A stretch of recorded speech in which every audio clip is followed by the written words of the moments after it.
Can you please introduce yourself and tell us what is your connection to the topic of gender balance in technology? First of all, thanks a lot for establishing this opportunity to talk about a topic. It's super interesting, and I hope that we will come into some interesting insights. So my name is Bara Buhnova. I'm associate professor at Masaryk University, professor of software engineering. But at the same time, 10 years ago, I had the beautiful opportunity to be part of an initiative called Czechitas that started with an idea to bring girls closer to technology and technology closer to girls. Since that moment, I would say that I got very invested into the topic, and that was mainly because myself as a teenager, I would never consider technology as a field of future study. And seeing that still today, many girls do not even think that that would be an option, believing that it's too late, that they have no chance to catch up and become proficient in technology and successful in technology. Like seeing that there are still so many girls like that we are missing basically, like makes me want to do something about it. So this is how it all started. Since those 10 years ago, I've got engaged in many initiatives across Europe that are trying to understand the gender-digital divide and trying to do something about it. Thank you. How would you describe gender-digital divide, and why is it important to address it? So I would start with really saying that gender-digital divide might mean different things for different people. So it's really important to set the right context. Some people define it as a set of biases, gender biases, that are embedded in technology as a sector. So technological careers, technological education, or even technological products.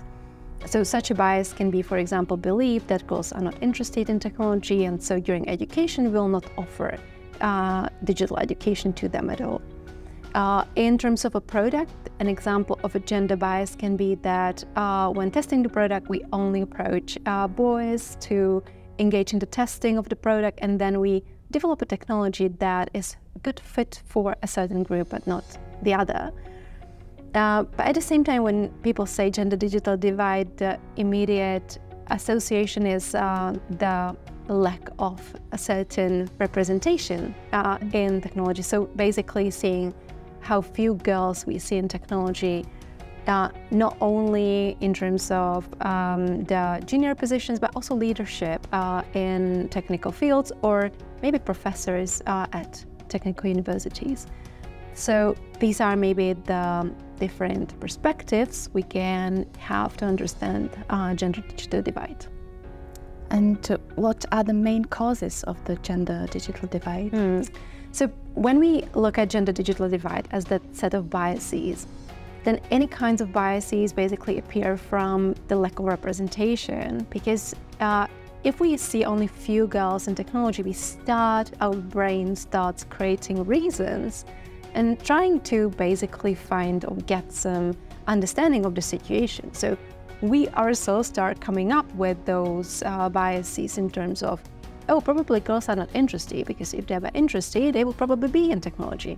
These are the biases. So if we didn't have such a big disbalance of representation of girls and boys in technology, the biases wouldn't be so prevalent. So when I think about the question in terms of how did that happen? How did that happen that we have so few girls in technology? And is it true that they are not interested in it? Then I'm really happy that Czechitas as an organization has shown it's not the case at all. So in Czechitas, we are trying to offer education and training to girls and women, and we see enormous interest in this education.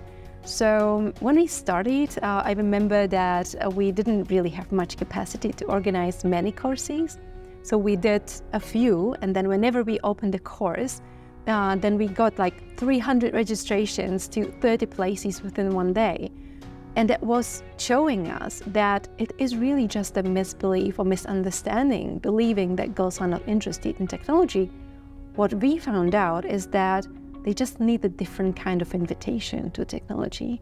They need a different kind of experience with technology. They need a different kind of pedagogy in terms of how we give them this educational content, the projects, how they are designed, and also give them peers who are similar to them, who learn along, so that we basically remove that belief that I'm not capable of doing that, everybody's smarter than me, etc., which is often blocking us from learning a new thing. This kind of belief that it's too late, it's too hard, and without trying, we'll never learn that this is not the case.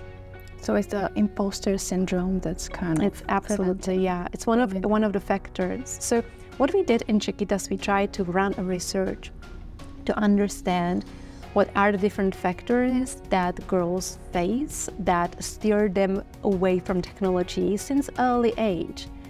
And we talk about it as a leaky pipeline. So we really can see that kind of like pipeline from childhood till adulthood of women that we are losing for the technological careers and career pathways. And these like different leaks come at different ages. So when we are trying to understand these, we saw that some of the earlier ones that they were reporting were basically access to encouragement. So they didn't experience being encouraged and didn't even cross their minds that that would be an option. Another one, which was very interesting to us, that came out from the research, is that as little girls, all those women in our study were reporting that they had multiple interests. So it was like, yeah, I like mathematics, but I also like languages and arts, and I also like biology. And we had really great teacher of history, so I really like history. And it was this plurality of interests that then made the difference for them, that it was easy to actually steer away from technology. If they didn't feel really competent in it, it was hard for them to predict like how to get my A for the like final grading. They kind of like started navigating away from it, and it was easy because of this plurality of interests. So it wasn't just like one interest pursuing just one thing and then sticking up with it, but it was that, you know, the more things you are really interested in, the easier it is to like just find a different pathway. The next that came in the leaky pipeline was confidence gap, and this thing that you just mentioned, that like these girls often had this thinking that, oh, but I'm starting now, for example, being 12 years old, and all the boys in the classroom started with technology like 5 years ago. So how can I even compare? How can I even compete? How can I even feel competent? And it is very hard for girls. Even when we see that at school, girls typically have better grades than boys, and now like having worse grades in that one subject feels really, you know, can feel really like harming to that like feeling of I don't want to show that I don't understand it. I don't want to like be seen as somebody incompetent. So that's this like confidence gap. The next leak was the sense of belonging, and that was for those girls who persisted and came into, for example, high school oriented into technology, or even university oriented into technology. That sense of belonging, that feeling, oh, I'm one of the 5 or 10% of girls, and that's not very comfortable when like it's hard to find peers, it's, you know, like, etc. And then the last in the leaks was the basically feeling valued for what you can bring, and that feeling, oh, I need to behave as if I had the same interest as the boys do so that I'm respected. I need to behave to have the same skills and talents as boys do so that I can be respected, and that can't be comfortable long term. Okay. What do you think are the major challenges women and girls face in the digital world? Yeah, I think that they nicely follow along these leaks. So it is really like, you can start with a sense of belonging, because there is a phenomenon that is called critical mass. It's true for any minority in any field. It was most researched in, for example, women in politics, where you also have low representation of women, or different other minorities when being part of certain environment. this critical mass is saying that if the number of people is very low of a certain group or within the majority, that it is really like hard to feel more open to express yourself, to show what you have and who you are. For example, because whenever you make a mistake, you're harming the whole group, right? So as an example, if you are in a classroom and you are the only girl in a classroom of boys and you make a mistake, like you have this fear of like every girl now looks stupid because of my mistake and can be perceived as incapable in computing, and therefore I must not show a mistake. But if I have and feel this pressure, I must not show any mistake, this will ultimately basically prevent me from learning in that process, because mistakes help us learn. Mistakes help us see like what we are capable of. Mistakes, also this losing the fear of making mistakes help us be more brave, more explorative, more creative, because we are not afraid to do something new that we don't know how to do, because we are not afraid of a mistake. So this is a critical mass. Like whenever you are part of a minority that has a low representation, you basically have certain barriers that the rest of the group doesn't see. It's also about the peers. So peers in terms of role models, of course. So seeing role models, these people from underrepresented groups do not see that many people to look up to. So it's hard for them to imagine that they can actually aspire for a certain career. But also having those peers, we know that, for example, career progression happens through networking, like having friend over there and friend over there, and then being recommended for a certain position, etc. And we are more natural forming these like peer relationships within people who seem to be similar to us or who we identify with. So again, like it's similar for women to peer with other women and men with other men. So it actually lessens your opportunities if you are under that critical mass. Now, if we think about like what is that critical mass, like how many girls in technology we would like to see so that these barriers diminish, it is like roughly around 30%. So whenever it is below, like largely below 30%, we see those barriers that are invisible to the majority group, but are strongly visible to the minority group. In the Czech Republic, we only have 10% representation of women in technology, comparing to 90% men, which is huge. In studies, we see that whenever the representation is this critically low, the people in that minority group typically even exhibit similar properties and characteristics to the majority group.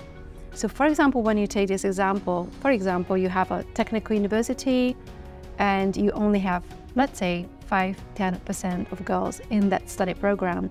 What happens then is that those 5–10% girls are actually similar to boys. Since they were born, they just had the interest, they were more similar to the interests of the boys. And that means that we did not really increase diversity by having those girls in there, because they do not represent majority girls. They are those few percent. And as the girls who are similar with interests to boys are just a few percent, there is actually no way to increase that number if we do not change the atmosphere, the way people look at those girls, and the way as they actually allow for like different talents and different interests and like different ways of expression to make it open, to make it truly diverse. So this is a critical mass, and this is a huge problem. In what ways can technology companies and the private sector contribute to addressing the gender digital divide? Yeah, so what I believe, like one of the things that came from our research in terms of like women in technical companies, it was that thing that some of them, or quite a good number of them, didn't really feel valued for what they can bring. They only felt valued for what other men in the company are bringing. So basically, feeling that pressure of like, I must mimic the strengths of the majority group so that I can be respected, I can be valued. But if I bring my unique strengths and talents that are different from those that I typically see in my male peers, I can be actually put down as my talents being like, I would say, second-rate citizen in terms of what is really valued in that environment. So what I would like to say, what I think that would really help us if we had the ability to really value the talents that we now lack in technology and that women would absolutely bring if they felt that they would be valued for them. Now, what are the examples? I mentioned that already little girls, we see that they have many interests, comparing to boys who are like more focused on something that they would like to be when they grow up, or that they basically want to cultivate it, like interest. And that is something that we see among the Czechitas students as well. So we see those women who are like keen on technology, but also sociology and psychology and languages, and like actually being interested in this plurality of things. When such a person comes to a company and they express that they are keen on so many different disciplines, there is this bias that, oh, but if the person is not interested in technology only, would they be actually good enough in technology?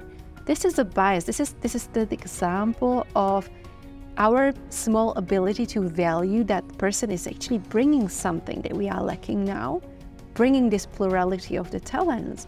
And instead of thinking, oh, how we can really take advantage of that strength, often in companies, these girls feel that they should be quiet about their other interests and other talents, and they should just work hard on polishing that one programming skill, for example, so that they can be respected. So this is what companies, I believe, can really do to change the landscape profoundly, is to start looking into, okay, how we can leverage the talent that women can bring and can really value them for that. And this plurality interest was one example, and it's not true for every single woman, of course, but it was just an example of let's look at what the person can bring instead of let's look for the exact person that we already have and trying to find that person in the new hire that can be from a minority group. Can you share successful initiatives or programs that have worked in this regard? Yeah, so I can say that we do a lot of great work within Czechitas. So Czechitas as an organization is trying to bring educational program, training program, but also diversity programs that are trying to change the landscape in the company and also help people understand what they can do individually. So what we've done, we have so far educated tens of thousands of women. So far, we are really proud of that. It is big hundreds of women every year who change their career into computing, which is amazing because when we look at how many graduates in Czech Republic change their career, graduate from technology, it is just like 650 women graduate in technology from universities every single year. So if we look at Czechitas, like achieving, like getting really close to those numbers yearly, it's a great thing.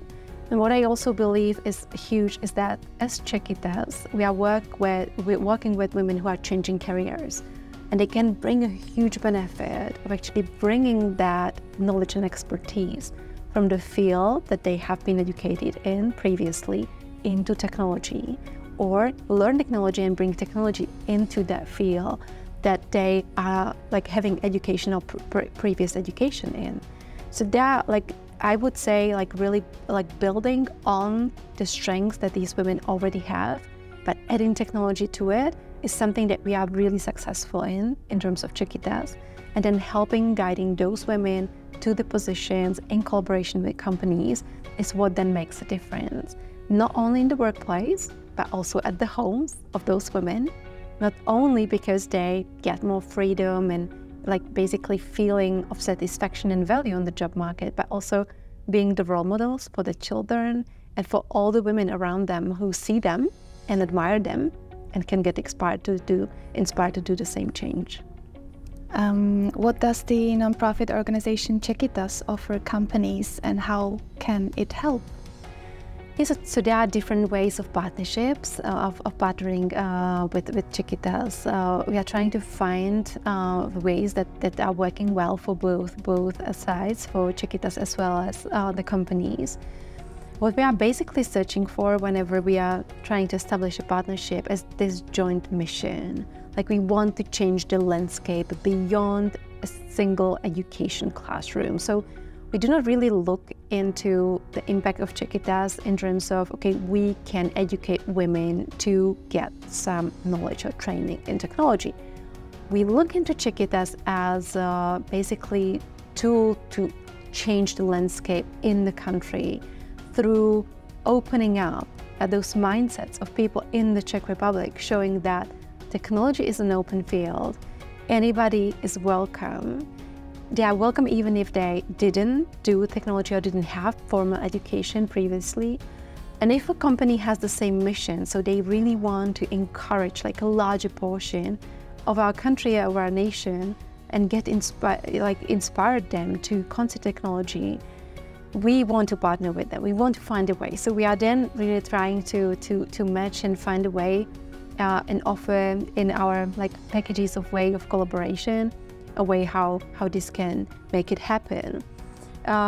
We are also trying to help them inside the company. So those companies who are interested in, for example, creating programs for their female employees, we are trying to establish those programs as well.